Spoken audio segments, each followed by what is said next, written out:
Hello दोस्तों, आज हम देखेंगे गाची ओकुता का एपिसोड नंबर 4।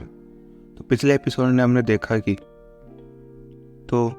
रूडो इंजन की टीम को ज्वाइन करने के लिए हाँ कर देता है और वो सभी लोग हेडक्वार्टर्स की ओर निकल जाते हैं। तो अब आगे ये लोग एक बंजर शहर से होते हुए एक टनल के अंदर जाते हैं और टनल की दूसरी तरफ क्लीनर्स का हेडक्वार्टर्स था।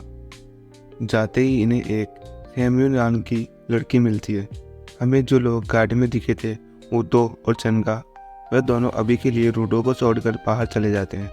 तभी एंजन बोलता है कि पहले सेम्यू रूडो को चेक करेगी। सेम्यू रूडो के सामने 2 मक्खियाँ उड़ रही थी, जिसे सेम्यू अपनी चम्मच से ही मार देती है। सेम्यू का वाइटल इंस्ट्रूमेंट उसका चश्मा है जो उसका विजन क्लियर करता है। तो अब सेम्यू रूडो को चेक करने के लिए उसके अंदर झांकती है तो उसे अंधेरा दिखता है, जिसे देखकर वो डर जाती है।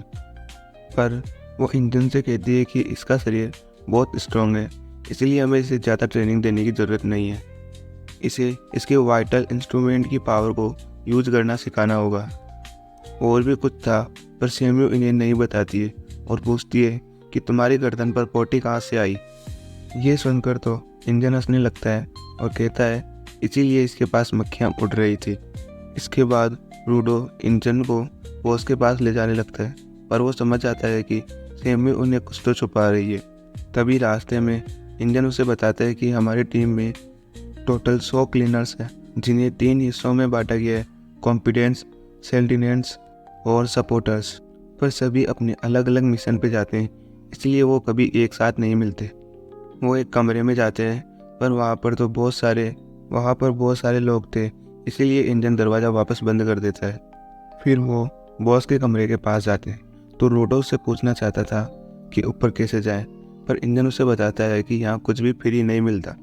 वो कहता है कि इसके लिए पहले तुम्हें यहाँ काम करना होगा और उनसे उनका वाइटल इंस्ट्रूमेंट मत पूछना, क्योंकि वो तो हमें भी नहीं पता।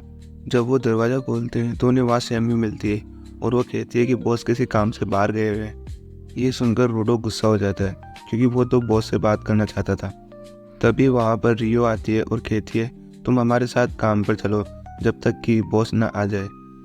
भले ही रूडो एक क्लीनर नहीं बना हो, पर वो इसके साथ जाकर उसका काम तो दे ही सकता है, जिससे उन दोनों की दोस्ती भी गहरी होगी। इसके बाद सेम्यू इन्हें इनका मिशन बताता है। पोल्यूटेड जोन के पास एक टाउन है, जिसके बैरिकेड्स पर छोटे कचरा मॉन्स्टर हमला कर रहे हैं और तुम्हें उनको जाकर ख़त्म करना है। रूडो पूछता है कि पोल्यूटेड जोन क्या होता है, तो सेम्यू बताती है कि इस जगह पर 3 भागों में बांटा जाता है। सेफ जोन जिसमें इंसान रहते हैं, पोल्यूटेड जोन्स जिसमें कचरा मॉन्स्टर रहते हैं। जहाँ पर रूडो गिरा था उसे नो मैंस लैंड कहते हैं, जो सबसे ज़्यादा खतरनाक होती है, और इन्हें अभी तक 6 मैंस लैंड जगह मिली है। वहाँ पर सबसे बड़े कचरा मॉन्स्टर रहते हैं, पर तुम्हारी किस्मत अच्छी थी कि इंजन ने तुम्हें वहाँ से बचा लिया। तो सेम्यू इंजन से पूछती है कि तुम वहाँ क्या कर रहे थे, तो वो बताती है कि मैं तो सिर्फ घूमने गया था। तो खैर, सेम्यू ने कहती है कि ये मास्क ले लो और वहाँ पर हमेशा मास्क पहन कर रखना। अगर वो बिना मास्क के नो मेड जोन में जाता है तो 15 मिनट में ही मर जाएगा। इसके बाद वह रीटो के साथ मिशन पर जाता है, तो रीटो से कहती है कि तुम्हें सब कुछ ध्यान से देखना होगा ताकि तुम सब कुछ सीख सको। रूटो सोचता है कि जब वो स्पेयर में था तो उसे नहीं लगा था कि नीचे कोई रहता भी होगा। सोचता था कि लोगों को नीचे फेंकते ही वो मर जाते हैं, पर यहाँ तो पूरा शहर बसा हुआ है। क्या ऊपर किसी को इस बारे में पता भी है? पर रूडो को इस जगह पर कचरा नहीं बल्कि खजाना दिख रहा है, क्योंकि अगर उसका बस चले तो वो इन सबको ठीक कर कर बेच दे। तो फिर रूडो पूछता है कि हमारे साथ ये बाकी लोग कौन है, तो रियो उन्हें बताती है कि ये भी क्लीनर्स है, पर ये सपोर्टर्स है, क्योंकि इनके पास हमारे जैसी पावर नहीं है, पर फिर भी ये लोग बहुत इम्पोर्टेंट है।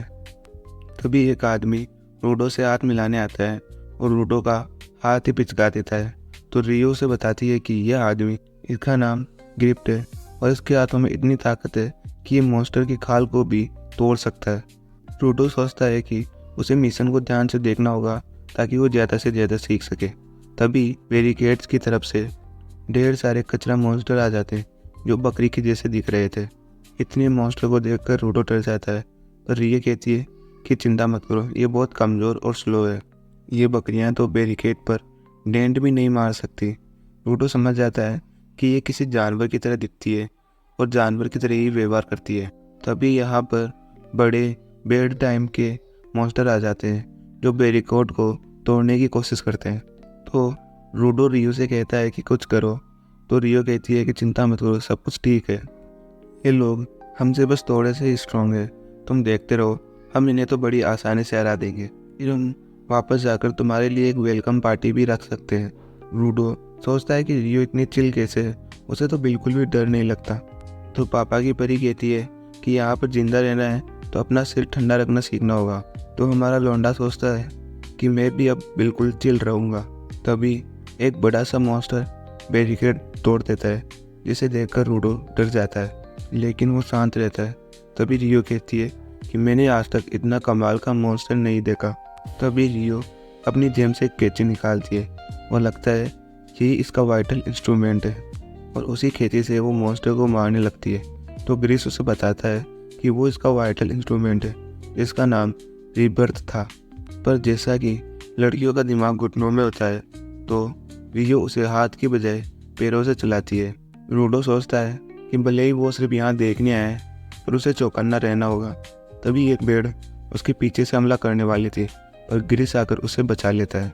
वो उस मॉन्स्टर को उठाकर रियो की तरफ फेंकता है, जिससे रियो अपनी कैंची से काट देती है और बाकी सपोर्टर से कहती है कि मेरी तरफ और मॉन्स्टर फेंकते जाओ। सपोर्टर के पास पावर नहीं है, इसलिए वो उसे नहीं मार सकते, पर वो उन्हें कमज़ोर कर सकते।